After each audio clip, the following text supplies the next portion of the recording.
It is day 10 of previous year questions related to William Wordsworth. William Wordsworth topic से हम यहाँ previous year questions देख रहे हैं जो कि डिफरेंट एग्ज़ाम जैसे टीजीटी, पीजीटी, डीएसएसबी है ना, अदर एग्ज़ाम्स में पूछे गए हैं, केबीएस वगैरह में पूछे गए हैं। तो यहाँ पर हम प्रीवियस ईयर क्वेश्चंस देख रहे हैं विलियम वर्ड्सवर्थ से, और ये डे नंबर 10 है। अभी तक आपने नहीं वॉच किए हैं आगे के जो लेक्चर वीडियोस हैं, क्वेश्चंस हैं, तो आप उन्हें भी ज़रूर वॉच कीजिए। कंटिन्यू में ये सीरीज़ जो है चला रही हूँ और आप इसका ज़रूर फ़ायदा ले सकते हैं और अच्छा लगेगा। हमें आपको जानने के लिए मिलेगा कि किस तरह के क्वेश्चंस विलियम वर्ड्सवर्थ से पूछे जाते हैं, उनकी रचनाओं से पूछे जाते हैं, कौन कौन से इम्पोर्टेंट है। तो सबसे आज का पहला क्वेश्चन ये है कि which of the following statement is incorrect regarding William Wordsworth most famous poem solitary reaper. तो द सॉलिटरी रीपर उनकी बड़ी ही फेमस पोएम है ना, उन्होंने लिखी है। It is a ballad in 4 stanza. ये सॉलिटरी रीपर की सही बात है, ये एक बल्लड है ना, और 4 स्टेंजा में लिखा गया है। इट वॉज कंपोज, देखो हमें इनकरेक्ट देखना है। It was composed on 5th November 1805 and published in 1807 in his poetry collection in 2 volumes. तो यस, 1807 में इनका 2 वॉल्यूम जो कलेक्शन है वो आया है। तो ये भी बात हमें सही देखने के लिए मिलती है। पर this poem is based on William Wordsworth own experience. उनका खुद का एक्सपीरियंस है, वो इनका खुद का एक्सपीरियंस नहीं है। It reflects Wordsworth belief in the importance of natural world, the power of memory and the human mind। हाँ, तो ये वाली बात सही है, ये इस बात को रिफ्लेक्ट करती है और इसका आंसर है ऑप्शन नंबर सी। और the solitary reaper was written in November 1805 and published 1807 in the collection poems 2 volume। This poem unique because solitary reaper is based on the experience of someone else, किसी और का experience है।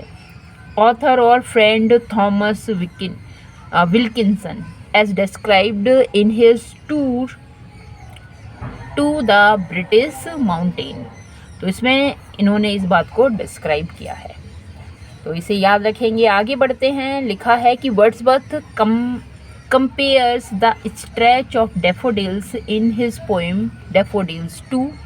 तो इन्होंने daffodils के जो फूल हैं उसके जो लाइन है, उसकी कतार है, उसको कंपेयर किया है किससे? The twinkling of star in the milky way, the flood of waves in the ocean, swarm of birds in the evening sky. और देखो इवनिंग में अभी भी आप ये चिड़ियों की आवाज़ सुन रहे हैं, बड़ी अच्छी लगती है ना।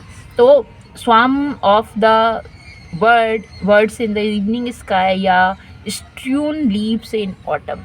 तो इसका आंसर है कि उन्होंने इसको कंपेयर किया है डैफोडिल्स को किससे? ट्विंकलिंग, चमकते हुए स्टार्स को, जो कि कहाँ पर? मिल्की वे में है भाई, है ना, मिल्की वे में है। तो यहाँ पे Wordsworth compare the stretch of daffodils in his poem daffodil 1807 में आती है, और वो लिखते हैं twinkling of stars in the milky way continuous as the stars that shine and twinkle on the Milky Way, they stretched in never-ending line along the margin of a way। तो ये poem से कुछ line है, important है, इसे भी याद रखेंगे।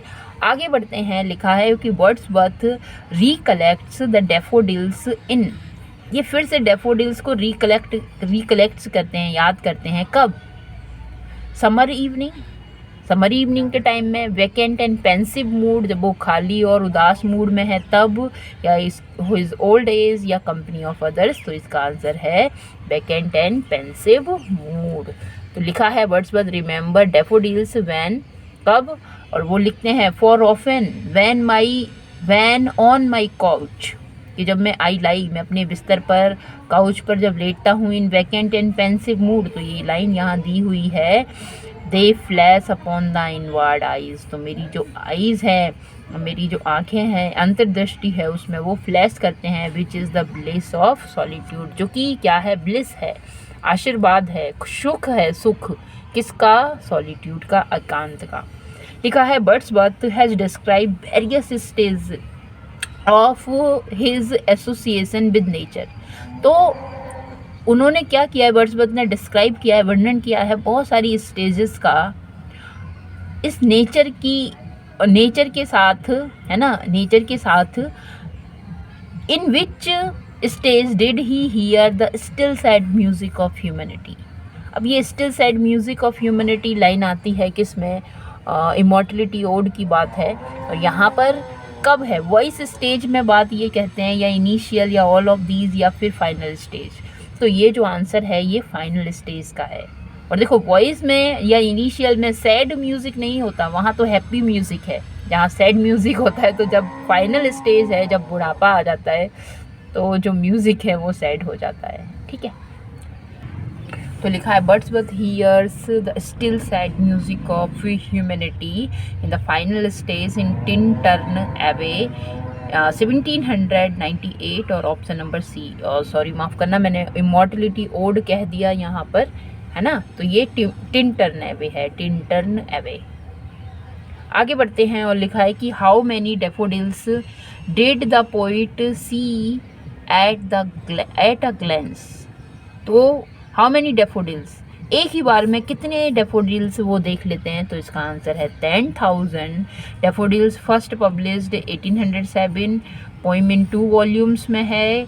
और कंसीडर्ड वर्ड्सवर्थ फाइनेस्ट पोइम, बड़ी अच्छी पोइम मानी जाती है। सिमली, पैथेटिक, फैलेसी, बहुत सारी फिगर ऑफ स्पीच से भरी हुई है। Hyperbole, 10,000 saw at a glance tossing their heads in sprightly dance. तो ये लाइन हमें देखने के लिए मिलती हैं। आगे बढ़ते हैं तो लिखा है where did the poet see the daffodils. कहाँ पर उन्हें डेफोडिल्स दिखते हैं, मिलते हैं। तो along the margin of a river, river के किनारे, पॉन्ड के किनारे, वे मतलब खाड़ी के किनारे, या फिर ओशन के पास। तो इसका आंसर है वे मतलब खाड़ी के पास। तो from the line they stretched in never ending line along the margin of a way. तो मार्जिन ऑफ अ वे, उसके किनारे ये पाए जाते हैं। It is clear that the poet Shaw daffodils along the way. और इस लाइन से ये क्लियर हो जाता है कि उन्होंने कहाँ पर देखे। तो जो वे है वहाँ पर इन्होंने देखे।